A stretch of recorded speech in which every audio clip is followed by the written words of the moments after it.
transferred from IUEA because Kamocha was much nearer to my workplace, fire base, which used to be here. I also did a short course in leadership for 21st century at Harvard. I'm currently enrolled at the Southern New Hampshire University for further studies. I've had to put both my studies at Cavendish and SNHU on a hold according to on account of my busy schedule and the ongoing persecution. But God willing and time permitting, I hope to complete those courses at the right time. By this time, I'm sure that the question on everybody's mind is why I was always moving from one school to another. Well, I have told this story many times, but let me repeat it right here. That my life was a hustle. Yes. My life was ghetto life. My life was a struggle. And I'm not ashamed of that. That is what made me the man I am today. My father had more than 30 biological children and many other dependents. And this put a lot of pressure on his finances. Actually, apart from the fact that my father considered me very brilliant, one of the reasons why he was desperate to see me skip classes and finish school was to avoid the cost of school fees. That is why it was good for him financially when I skipped classes. My mother too, in my formative years, was not doing so well, and yet she had 10 biological children and other dependents to look after, all by herself. So I found that I had to move from school to school because of school fees problems. Some well-to-do Ugandans may not understand this, but I'm sure the poor people, the ghetto people, understand this kind of life.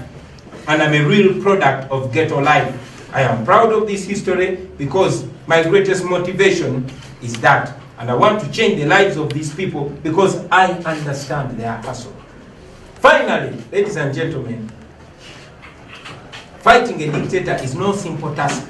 You lose friends, you are stabbed in the back, you are persecuted, you are prosecuted, you are slandered, you are maligned, you are embarrassed, you are threatened, you are attacked from every corner.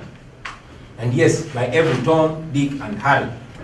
While you are fighting for the oppressed, the dictator uses the oppressed people to oppress you. While you are still dealing with one thing, the regime brings another. While you conclude one battle, the regime is already manufacturing 10 more battles for you. And if you're not careful, you can easily faint and give up.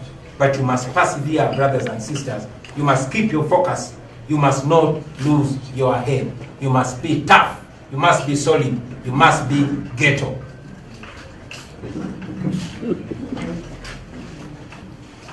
You must know that out there are millions of people that look up to you, that you must keep confident. These are the lessons that I've learned from Dr. Kizza Besigye, from Nelson Mandela, from Malcolm X, from Martin Luther King. And yes, I hope the ghetto people out there are learning lessons from my experience while I'm still alive. Dictators, ladies and gentlemen, have no shame. Their tools too have no shame. My wife and I have been left in so much wonder, seeing some of the people who are very close to us, people who we helped so much, and yes, those who helped us, turning around to do unbelievable things against us. We sometimes watch in utter shock some of the people who were previously closest to us saying unbelievable things about us. We have come to learn the kind of person we took on, and yes, we've come to learn the kind of responsibility and duty we took on. But I encourage you, comrades, to brace yourselves for even more heartbreaks. That is the cost of fighting for freedom. But you know we shall win, because we have no option but to win. Now, regarding the Electoral Commission, the Uganda National Examination Board, and other state institutions, I'm aware that several lawyers and public individuals have written asking for information regarding the academic papers of President Museveni, his wife, and several other NRM ministers. You have already taken much longer to respond to their request. than the time you took to release my academic papers. I am challenging you to release them with the same urgency, since you claim to be acting independently and within the law. Ugandans want to be sure if indeed President Museveni has the qualifications that he claims to have, that he was born when he claims to have been born. And yes, they want to be sure if he's really a Ugandan. This is a debate that has taken so many years and it needs to be concluded. Thank you, ladies and gentlemen. No Zungu, Narondu Komeza. Now, before I go to Uganda, I want to reassert it that I'm proud to be able to answer the questions why I went to different schools for different terms or different years. And maybe I'll use this opportunity to send out a message to all the people out there, especially the poor, the struggling young men and women who are living in the conditions that I've lived in. Don't be ashamed of yourself. It is okay. It is okay to hustle. Many of you cannot afford school fees. I was driving past Kololo SS, my former school, in exam time, and I saw young boys and girls, the same life that I used to live, exam time, but they are locked outside the gate because they did not pay school fees. It's not that they don't want to school, they wouldn't have gone to stop the gate man. Many of us had to jump the fence to go to school. Many of us would go into an exam room an hour later. Many of us missed our favorite exams because we did not pay school fees at the right time. So when I see people laughing at the circumstances under which I personally failed to do some exams or failed to pass other exams, you cannot understand it. It is only who feels it that knows it. This is a message to you, ghetto youth. Don't give up, man.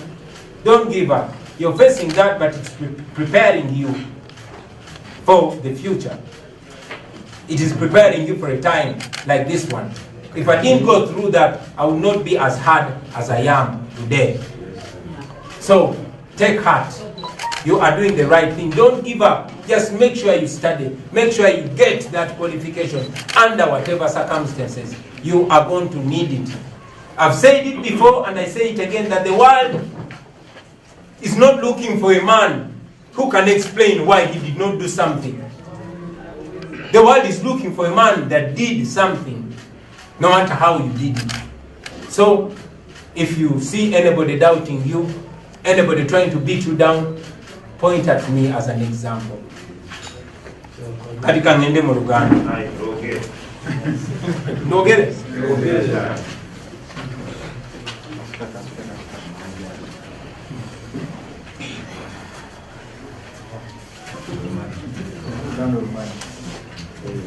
Alligator youth, you are the super youth.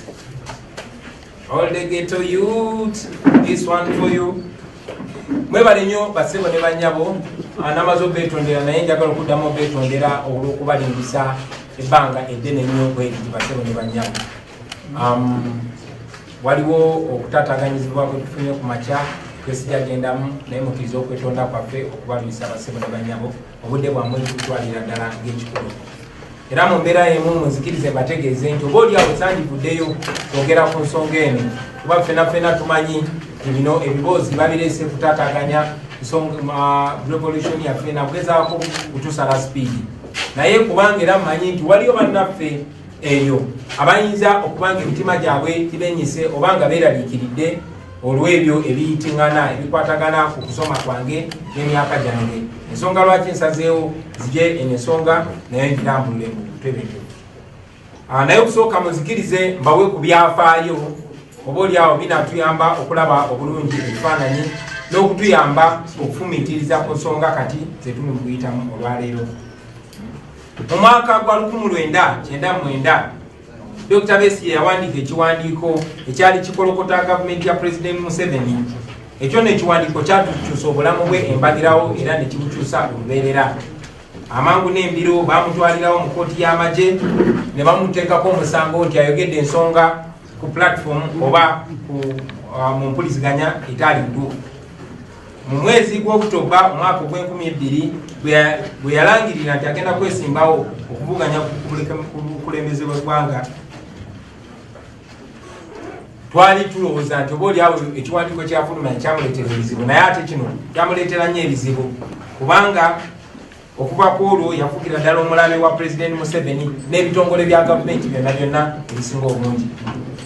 Mu mwaka gwa 2021 nga wakayita emyezi mitono nnyo ng'okulonda kuwedde, Dr. Besigye baamukwata era ne bamusaako omusango gw'okulya mu nsi olukwe. Gavumenti yagamba nti yali akolagana n'abayeekera ab'e DRC oba Democratic Republic of Congo. Olwali okuteebwa okwewerera n'okutiisibwatiisibwa okwali kutegeddwa ku bulamu bwe kwali kungi, yalina okudduka mu ggwanga n'agenda mu buwaŋŋanguse egyo yamala emyaka 4.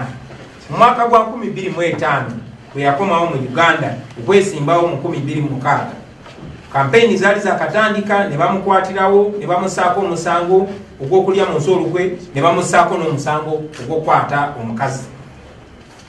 Bwe baali bamusaako omusango ogw'okulyamu olukwe bagamba nti yali akolagana n'abayeekera ba PRA era ne bagamba nti yali akolagana n'abayeekera ba KONI.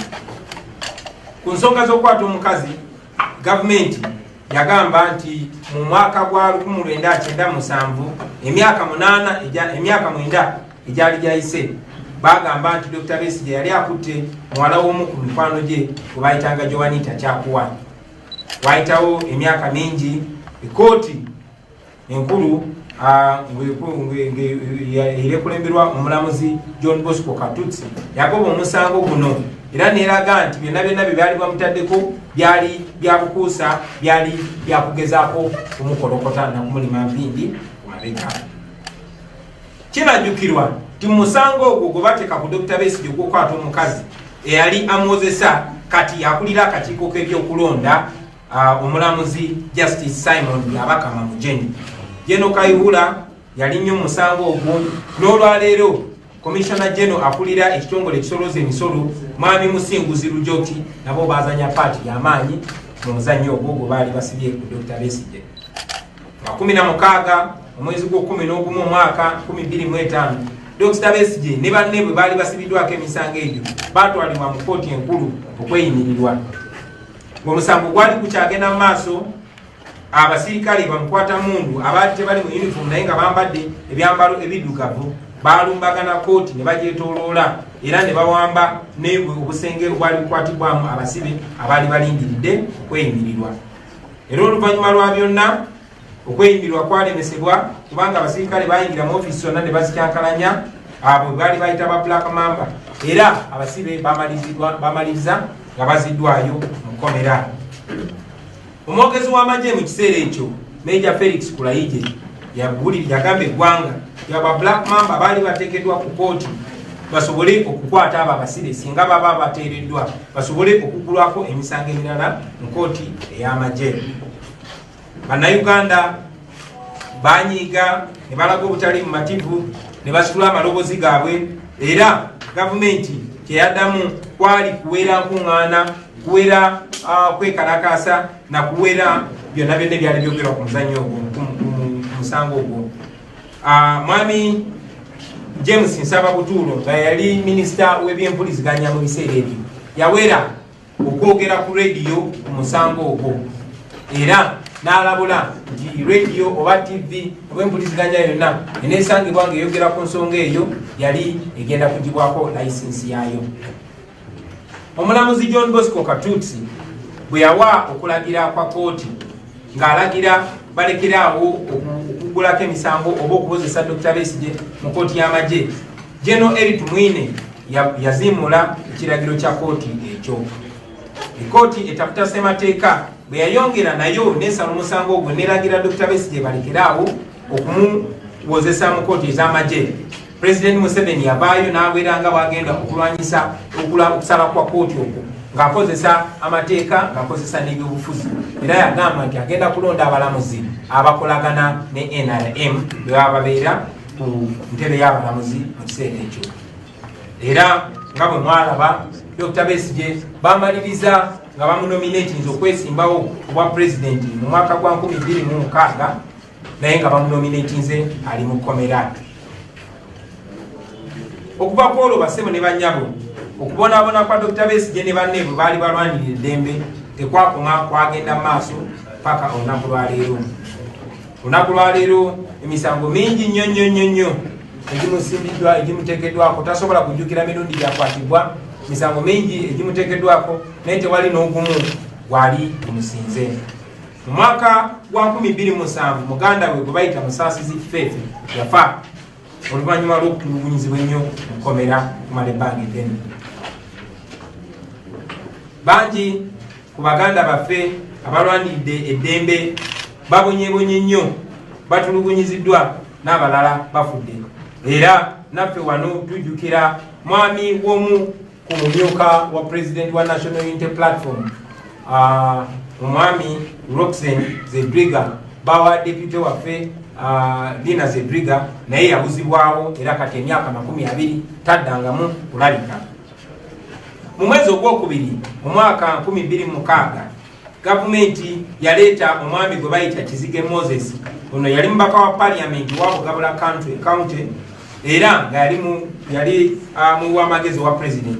Oyo bamuleeta n'ateeka omusango ku Dr. Besigye n'agamba nti Dr. Besigye ono nga yali omusawo wa president Museveni mu nsiko, naye baleeta omuntu n'agamba nti ebipapula kwe yayingirira essomero lya Kittantre Secondary School mu mwaka gwa 1969 byali bifu. Ekyo nno kikulage nti Museveni bw'aba asazeewo okulwanyisa omuntu yeeyambula buli kitiibwa kyonna n'obuntu bulamu bwonna abweyambula basibuliranya.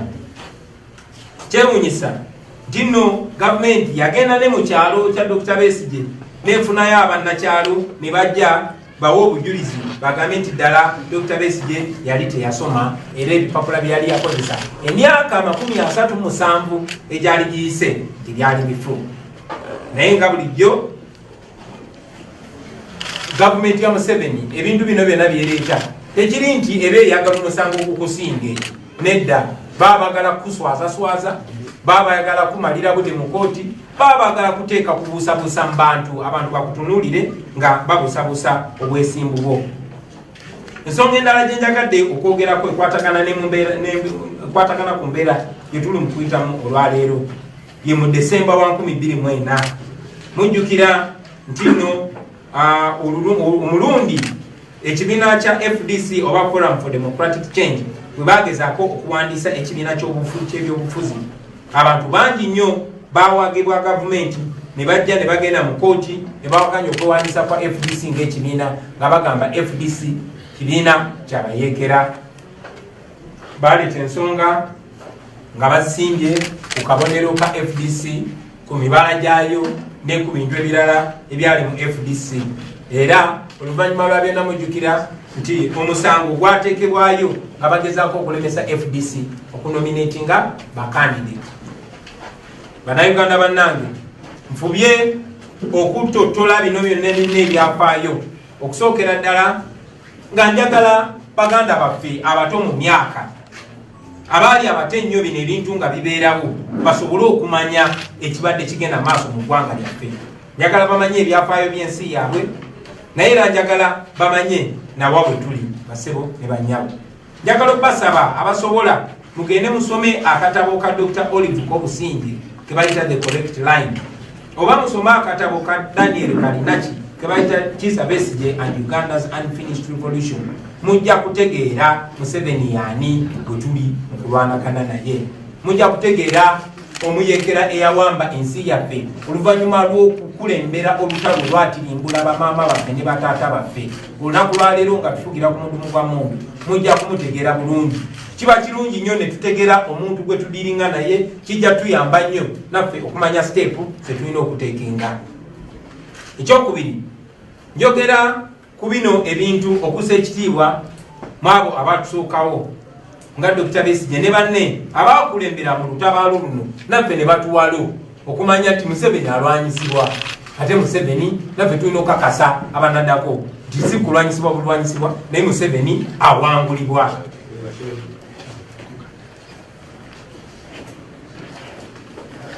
ekyokusatu era ekisembayo njogera ku byafaayo bino nga njagala baganda baffe bonna bamanye nti nno okusoomozebwa nze ng'omuntu gwe mbadde mpitamu okuva olunaku lwe nayatula nti ngenda kwesimbawo mu 2021 si bipya. Bino byonna bw'oba obigenderedde kabadde kagenderere kagezaako okutunafuya, kugezaako kubuzaabuza, kugezaako ekifaananyi kyaffe okukikubamu ebituli, era nga bwe kibadde eri buli muntu agezezaako okugyayo omutwe n'ayagala okuwakanya effugabbi erya Museveni. Njagala mumanye nti badikiteta babeera batiitiizi. Museveni mutiitiizi, n'abo bakozesa batiitiizi, kuba amazima gazitowa nnyo era tebasobola geetikka. Kyova olaba beekweka mu bulimba nakutiisatiisa. Bannakyemalira bonna kyebasooka okukola oba ogendedde mu byafaayo n'otunula, basooka kugezaako kuwanguzi oba kusikiriza abo ababawakanya babeegatteko, naye kukigaana ng'olubajjayo eryanyi lyonna.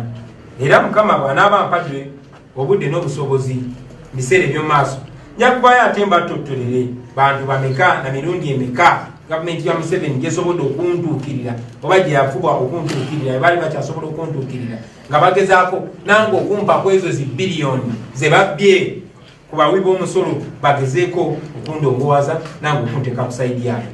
Naye bamala kulaba nti tekisoboka, bamala kulaba nti nze sigulirirwa, awo ne basalawo bajjeyo eryanyi lyonna ne basalawo banaabe ensonyi zonna.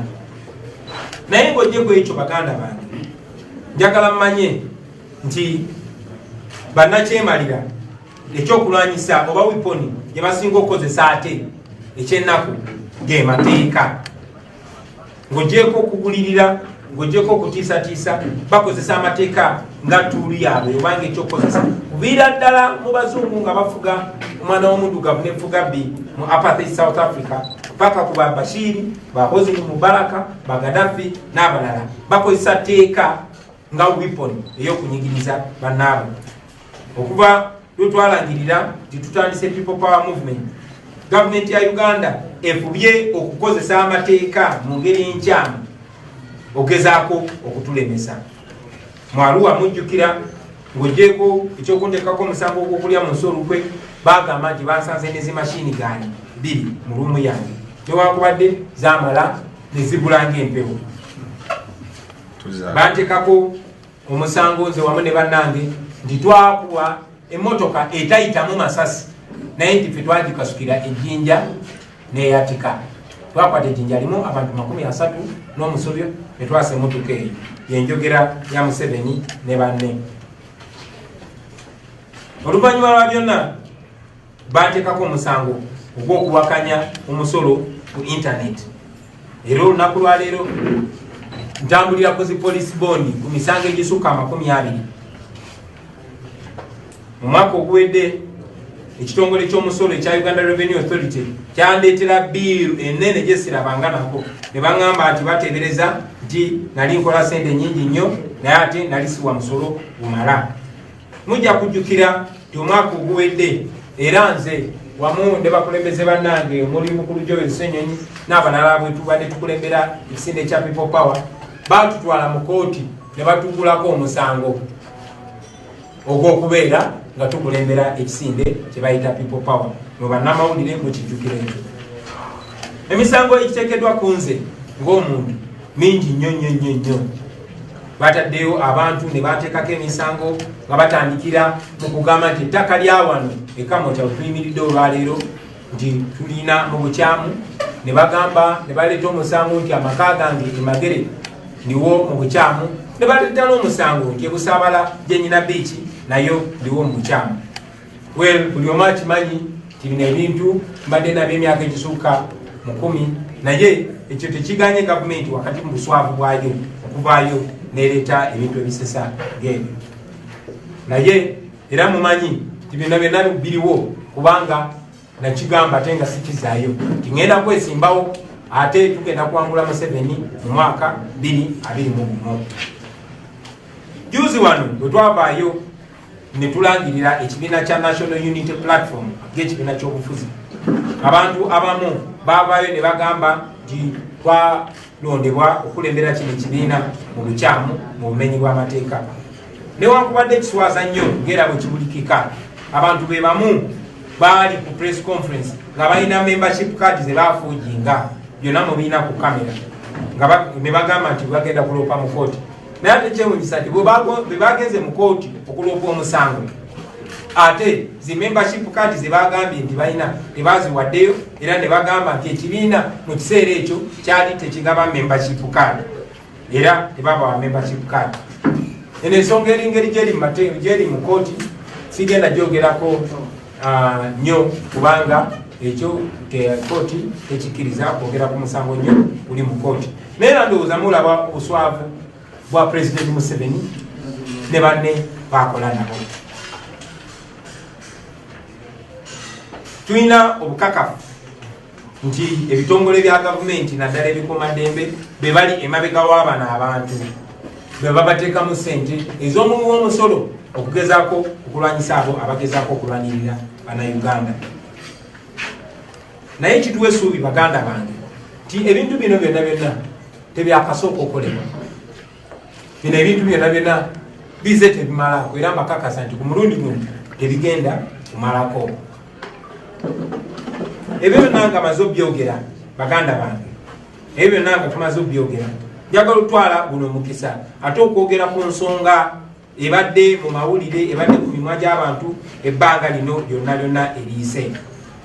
Mbyogeddeko waggulu nti buli gavumenti bwebeyagadde okulwanyisa abo abagivuganya wabaddengawo Bannayuganda abeereeta bo nga beetegefu okukozesebwa. Bangi badde bannaffe, abalala badde ku bantu abatumanyi, abalala Bannayuganda ababeereeyo naye nga bo tebibakwatako ne baba balimba kasita babana babwadde ssente. Ku Dr. Besigye bakozesa Bakyakuwa, bakozesa Bakizige, bakozesa Bagiribert Naitwe, bakozesa Byabakama n'abalala bangi.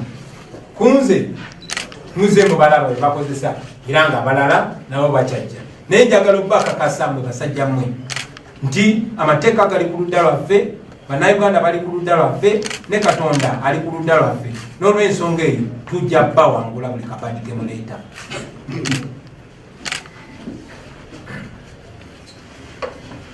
Bwe nasooka okwesimbawo mu Kyaddondo mujjukira bangi nnyo bagezaako okutulwanyisa nga batukubamu ebitu, naye kyabakola bubi nti tebamalako. Kati olunaku lwaleero bazze nga bawakanya buyigirize bwange nga bawakanya n'ebirala ebyo. So njagala kino poze nakyo okiteeka mu butongole nti bannange mu ggwanga eritambula obulungi, mu ggwanga erikulembera obulungi, abakulembeze balina okuteekebwa okubibwamu tooki. Abakulembeze balina okubibwamu tooki. Tewali mukulembeze alina kugamba nti talina kubuulirizibwako. Nange kennyini buli mukulembeze alina okubibwamu tooki, buli mukulembeze alina okubuulirizibwako. Naye ngera bwe nze mbannyonnyola bw'ogoberera bino ebya Museveni, kuno si kubuuliriza. Kuno kugezaako kunafuya, kuno kugezaako kulima mpindi ku mabega. Obulamu bwange bwonna nga mmwe bannanga basinga abamanyi, obulamu bwange businga buliibinze mu maaso gammwe nga mundaba, buliibinze mu kamera. Tewali kintu kyonna kyonna kikwata ku nze kyesoogeddeeko mu lwatu, obutali mulundi gumu, ekitali mirundi ebiri, ekitali mirundi esatu. Naye olwa okusaba kw'abangi n'olw'okwagala nyongera ate nkikubemu tooki, nyongere mbiteeke musana, sazeewo olwaleero nateera mbeeyo mbiteekewo straight. Era ensonga ze zino wammanga. Ensonga esooka, nze Kyagulanyi Ssentamu nazaalibwa nga 12 omwezi ogwokubiri omwaka 1982. Banzaalira Nkozi. Mukulu wange ali awo gwe bayita Julius Warakira, gwono gwe nzirako, nga maama y'omu ne taata y'omu. Bamuzaalanga 23 omwezi ogw'ekkumi omwaka 1979. At least bw'oba ogendedde weewandiko byonna byonna ebiri official ebibye. So tewali ngeri osobola kuŋŋamba nti ate nze banzaala nga 12 ogwokubiri 1980 ng'ate omuntu gwenzirako ng'omukyala y'omu ye yatuzaala nga ye bamuzaala emyezi 4 egyali giyiseewo. So omukazi tasobola kufuna lubuto mu myezi infact 3.5 tasobola kuzaala leero ne wayitawo emyezi 3.5 n'azaala omwana omulala. Natandika okusoma mu 1986 era nga nasomera mu St. Maria Goretti Nursery School e Kamwokya. Ero essomero lyabeeranga mu Kifumbira wali ne kati liri awo mabega wa kino kizimbe era musobola oddiraaba mwenna abasebo ne banyamu. Nasoma P2 nasoma P1 mu City Primary School kati baliyita Alia Primary School liri awo Kamwokya waggulu era P1 nagisoma mu 1987. P2 nagisomera Kanoni Umeya Primary School 1988. Eyo no gye nayigira n'okusoma essaala z'abasiraamu temunsanga ne mumpita omusiraamu nasomerayo busomezi. P3 nagisomera Kasaka Primary School ewaffe Gomba mu 1989. P4 ne P5 nagisomera Kanoni Catholic School mu 1990. Eyo no nasomerayo kuva mu 9 paka mu 91 P4 ne P5.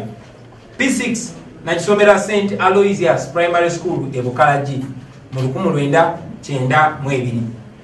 Eyo no gye nali nga nsoma bulungi kitange n'asaba headmaster waffe ebiseera ebyo bamuyitanga Mr. Kato n'amusaba mu ssomero gye nali badde gye nasomera P5 e Kanoni Catholic School n'amusaba anzikirize embi gye sitalinge nsobole okutuula P7.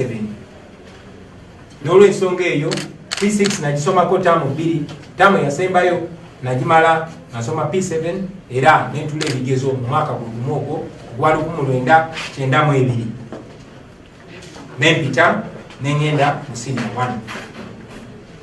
Taata wange yaweebwa amagezi nga ali mu kujjuza foomu zange ez'okutuula P7. Yaweebwa amagezi ng'emyaka gyange bagyongereko emyaka 2 gisobole okukwatagana n'emyaka gy'abakandideeti abo abali batuula P7 mu kiseera ekyo nga mwe muli ne mukulu wange gwenzirako Julius Warakira. Era eyo ensonga lwaki bwe nali ndigistalinga mu P7 baateekawo 1980.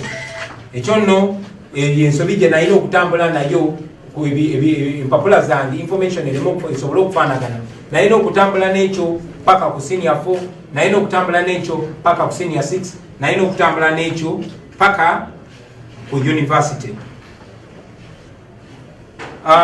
Newankubadde natuula P7 nga ni P6 mwana watu nasoma bulungi era nempita nengenda mu senior 1 naye ngera bwe mbanyonyodde ti nalina okontinuinga nalina okugenda maaso n'eyo mistake yali ekoleddwa ku mpapula zange paka emyaka paka mu mwaka ogw'2000.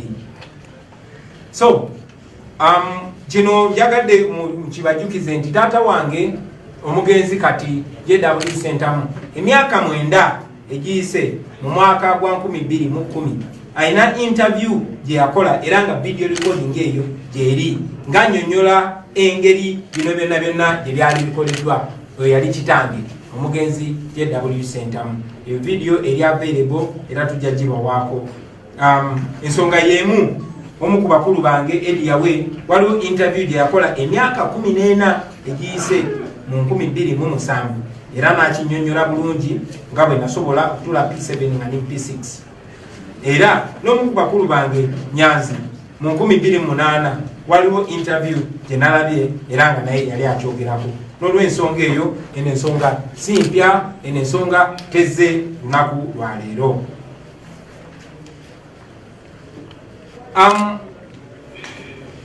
Lwali nali nyina okufuna passport nga maze okula bwe naweza emyaka 18 nga ze netegerera bwe nali nfuna passport awo we nagenda okuterereza record zange zino nga ndi muvubuka wa myaka 18 olwensajja kudde era bwe nali nfuna passport nasana swearinga affidavit eyali ecorrectinga obwo bukyamu era obwo bukyamu ne buterera okuva mu mwaka ogw'2000 kati emyaka 20 egyakayitawo. Nalabye abantu abamu ku social media nga bagamba tinakyusa emyaka gyange we nabadde ngenda kwesimbawo wano mu 2017.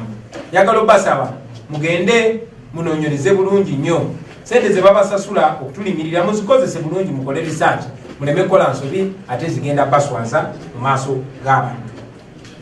Ekikwatagana n'amannya gange nakyo nja kyogerako. Erinnya erimu wasentamu nga waliwo single S, eddala nga waliwo double S, naye nga byonna byange nga nze Kyagulanyi. Sentamu emu eriko single S, endala eriko double S, baadde babufudde musango. Naye njagala okubategeeza nti nayo neyo ensonga twagitereza mu 2017 we nali ngenda okwesimbawo mubaka bwa parliament. Nakola kye bayita statutory declaration ng'amateeka bwe geetaaga, era ekyo ne kiterezebwa, era ensonga lwaki banominatinga okwesimbawo gw'omubaka wa parliament. Nagenda ne mu UNEB ne baverifyinga oba ne bekenenya empapula zange ez'obuyigirize, era nazo nekenenye bazikenenya bulungi.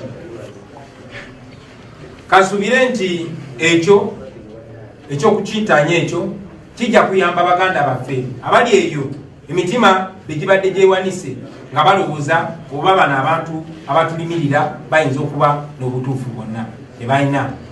Ndi muntu agoberera amateeka, mbadde muntu agoberera amateeka ate n'okugamanya ng'amanyi. Mbadde muntu akkiririza ennyo mu bwesimbu, atambulira ennyo mu bwesimbu, eyagala ennyo mu bwesimbu. Ttiimu yange y'abannamawulire bwe neebanga erina kyeyagala okuluŋŋamya mu nsonga ezo ejja genda maaso n'okola ekyo, era nja kuba mbategeeza basebo ne bannyabo. Naye nga bwe mbagambye nvuddeyo ndudde kino kyadressinga nga njagala beekeje begwenyalwe, naye era nga manyi nti ku lasti bagenda kufiira mu firimu yaabwe. Kati katuddeyo okusoma kwange tekunaggwayo. Twakomye nga maze P7 nga ngisomedde mu masomero 7. Tugenze mu secondary senior 1 first term asomera St. Maria Goretti Secondary School e Katende. Senior 1 second term nembayo nengenda Brain Trust Academy e Rubaga. Enasomerayo kuva mu senior 1 second term paka senior 3 third term, kuva 9 paka 9. Senior 4 nasomera Kitante Hill School. Eyo no Kitante twasomera ne bananzi bangi nnyo, ba Master Paroti, ba Tumani, ba Baby Kulu, ba Rudy Boy Devo, bonna twasoma nabo Kitante. Tewankubadde abamu twali mu klasi emu ate abalala nga batuli mu klasi y'abakulu. Nkomye ku senior 4 mukobere. Senior 5 first term nagisomera ku Alliance Advanced Secondary School e Kamoncha ogwali mwaka gwa 97. Senior 5 second term nengenda Lubiri Secondary School wena ninzeyo mu boarding. Ekyo mu kisomo bi imweyo term yennyini mama wange weyafiira accident nebinsomera era nali nyina okuvayo mu esomero eddungi eri Lubiri. Senior 5 third term olwo nengenda Kololo Secondary School wano ku Lugogo bypass. Eno kinasomera ne senior 6 era mu November ne December wali ku 1998 netula ebigezo ebya senior 6.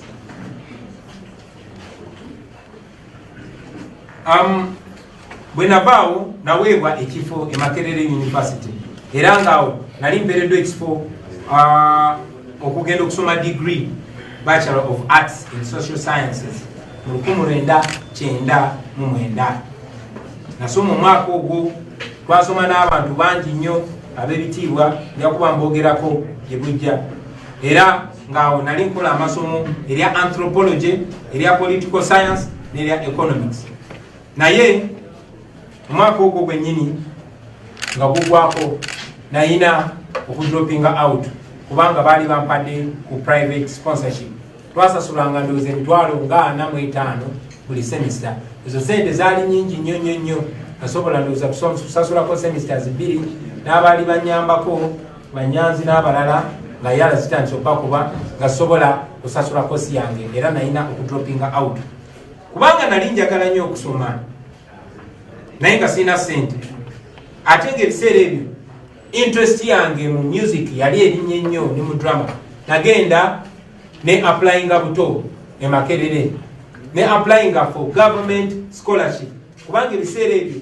nali mu kunoonyereza kwange bangambye nti ku department ya music dance and drama waliwo abajja direct naye ate waliwo n'abalala ng'ogenda n'okola practical exams nagenda nekola practical exams era nempita era bwe nayita bampa ekifo ku government scholarship Makerere University mu mwaka ogw'enkumi era nensoma ne bantikira mu mwaka ogw'enkumi e Makerere University ne diploma ya music dance and drama kati awo nezira ku street nensoka nenkubayo emyaka gyange nga 13-14 nga nsoma bya ku street tunaba tutuza okubanyonyola kubikirize bantu boku street ja kubanyonyola banyonyole n'ensonga lwaki abamu bampita fada abamu bampita generali naye eyo street education nga bamaze okuyitawo akabanga mpozi nekirala kinsanyusa nti okusoma kwange kuno kwonna nakusomera mu line era abantu bangi nnyo benasomanga nabo mikwano gyange bangi bandaba olwaleero era nina essuubi nti bangi nnyo benasoma nabo ate nga mulimu ne ba public figures bangi kakasa tibajja kuvaayo nabo bawa obujulizi ku bino byenjogerako nga bikakase ti byonna byenjogera bituufu naye nanga bwe mumanyi baganda bange kyoluvannyuma lwa byonna nga mumaze okutuwagira naffe twesobola kati nga ne sente z'okusasula tuition tekyali kizibu naddayo ku ssomero mu mwezi gwa August 2016 nagenda nensaba ekifo era ne bampa okusoma degree yange endala ey'omumateeka gye bayita LLB mu university gye bayita International University of East Africa e Kansanga wayitawo emyezi mitono Cavendish University nayo negulawo law school wane Kamocha ate engeri gye nali nkolera wano nga te wano Kamocha kumpi nagenda nensaba ekifo nenkola transfer okuva International University of East Africa nezija nsome amateeka era nga mbadde mu mwaka gwange gwa kusatu nga nsoma degree yange y'amateeka naye olw'embeera gye tuyitamu olwaleero n'okunyigirizibwa n'okugobererwa mu mbeera yonna mbadde nina okukola ki nali nina okuyimiriza okusoma kwange okwo basemu ne banyamu pozi kambategeeze nakolayo ne short course gye bayita leadership for 21st century eyo nga nagisomera Harvard olwaleero era nyina course gye ndi mukola at the South ku university bagiyita South New Hampshire University mu America naye era nga bwe mbategeezezza nti okusoma kwange okwo mbadde ate nyina okuyimiriza tumale okujjako Bosco ndyoke nzireyo ebyo banantikira nga ndi mu State House saawa zino kakasa nti bangi kumwe muli mu kwebuuza kyava kuki okusomera primary mu masomero kumpi 8 secondary n'okisomera mu masomero 7 university n'okisomera mu universities 4 nga te university emu yokka gye bakutikidde jajja kitya ekyo nakyo jakyogerako bwe nti bannange nti obulamu bwange bubadde bwa kupambana obulamu bwange okufaananako n'obulamu bw'abantu abalala bubadde bwa mitobo era nze okusoma kwali kusobola okugaana kubanga mikwano gyange benakola nabo bangi nnyo okusoma kwagana si kuba tebaali bagenzi mu ssomero si kuba baali tebagala kusoma naye olw'embeera gye baali balina okuyitamu. Okugeza nze taata wange yalina abaana abasukka 30 nga talina n'abaana abalala balabirira, kugamba ngu famire abaana betusukka 40. So ng'okunyigirizibwa ku nsawo ye kungi. Mama wange yennyini yalina abaana beyazaala mu lubuto lwe abaana 10, naye ate nga alina n'abalala abaana batazaala naye nga baana be baganda baffe balina otubeezaawo. So ebintu bya school fees ffe byalinga bizibu, okusoma kwaffe kwalinga kwa mbirigo. Nze nakyogerako nti mama wange engeri gyali omusawo yalinanga okusiba akagere kange plasta, kubanga sayinanga ngato netuuka ku ssomero ng'olina okuyingira ng'owenyera omusomesa akubuze lwaki toyambadde engatto nga banno, ng'olina omunyonyola nti akagere kakoze eki kalwadde, naye nga akagere si kalwadde. Era olumu nabanyumizaako nti omusomesa yansanga nze yazaawenyera nga ate nsamba omupiira ku lunch time, nagamba akagere kawonyome, namulengera era nenziramu nempenyera. So bwe obulamu nze bwe nakuliramu siswala kukyogerako kuba obulamu bwanfula kitenge. Era manyi nti abaana bangi nnyo eyo mu ghetto abayise mu bulamu bwe butyo bungi n'abalala abali mu buyitamu. Tekiswaza okubanga otoba mu mbeera eyo, kuba nze mbagamba nti ensi enoonya oyo omuntu akoze ekintu n'akigusa, so si oyo anyonyodde nti kyannemye kubanga ndi wano kubanyonyola nti nakikola nemmalako mu bugubi obungi ennyo, so si nti mu bugubi obungi ennyo nalemererwa. Nedda ffe tetugenda kulemererwa basebo ne bannyabo. Manyi nti bangi nnyo okuba naffe abaloodi abaafuna omukisa ne basoma bulungi nnyo, mbayozayoza Katonda yabaagala, naye oba oliawo abo tebasobola kumanya kyenjogerako. Naye nga Buju Barton bwe yagamba, he who feels it knows it. So eyo embeera tetuyisemu baganda bange. Mpita nnyo awo Kololo SS nensanga abaana babaavu nga bali ku geeti, kyokka bannaabwe eri munda bali mukola bigezo, naye nga bano bo bali ku geeti balemeseddwa okuyingira munda. Batambudde oba oliawo atambudde kuva mpererwe najja ku ssomero kubanga ayagala okusoma, naye ng'embeera temukkiriza mu mbeera eyo.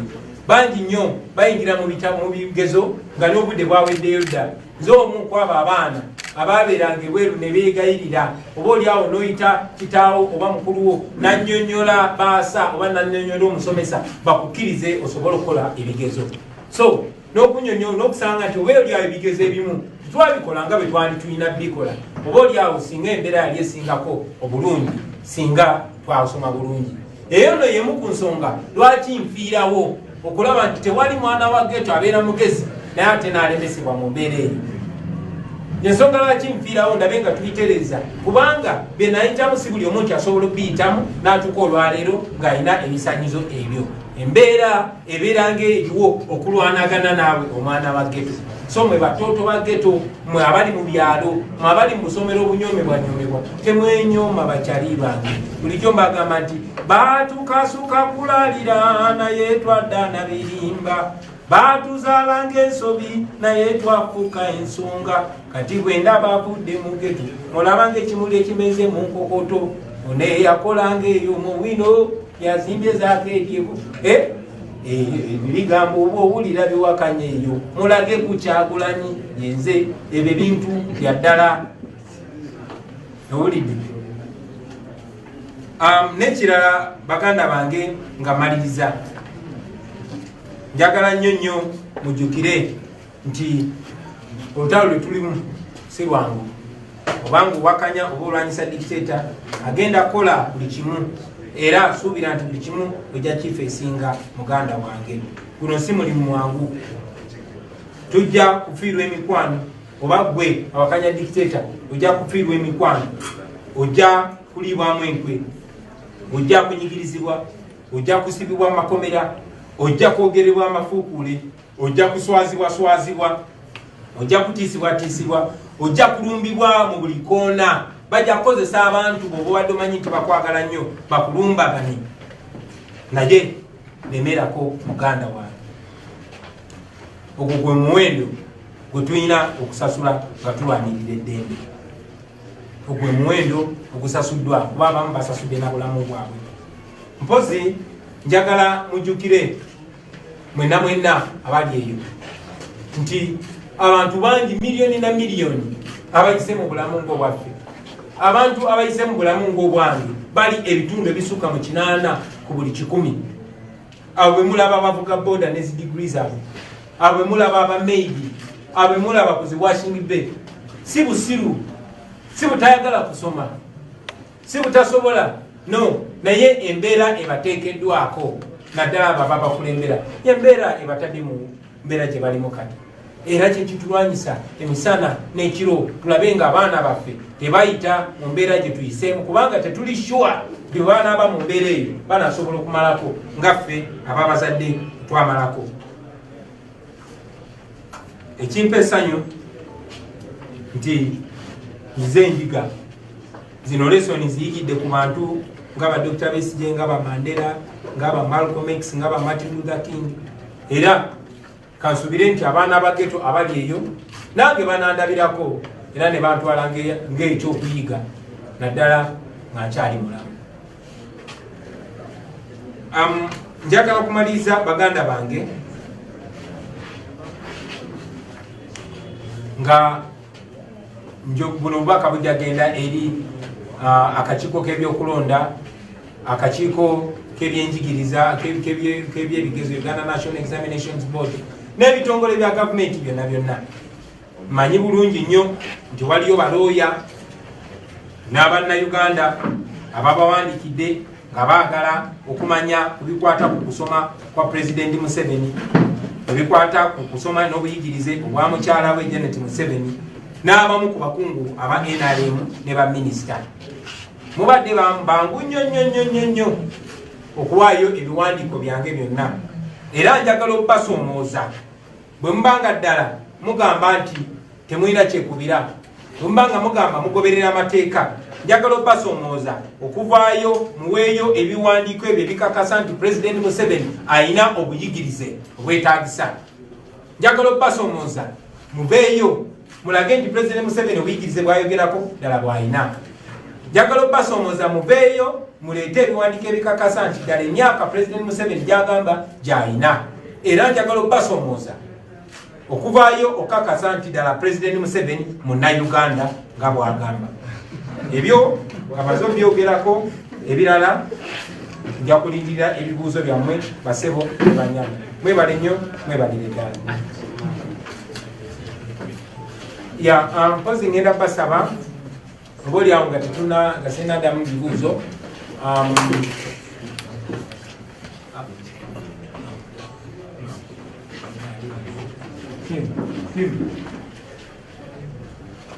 Bwe tumaliriza nduuza kanswala ebibuuzo byammwe, male okuddamu ebibuuzo byammwe. Videos ezimu zembadde njogerako nga eya mukadde wange newakubadde yatuva ku maaso emyaka 5 egiyise, naye ebyo ebigambo yabyogera emyaka 9 egiyise, nabyo kijja kukola bulungi mu biwulire. Obaolyawo n'ebirala byonna bijja biteeka ku social media basebo ne banyawo. Bw'ati wali bibuuzo sobola ogenda.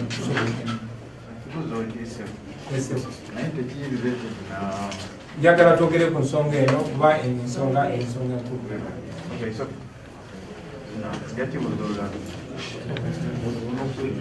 Mulabikanga abatalina kibuuzo kyonna. Munyonyose. Mwebali nnyo, mwebalire ddala.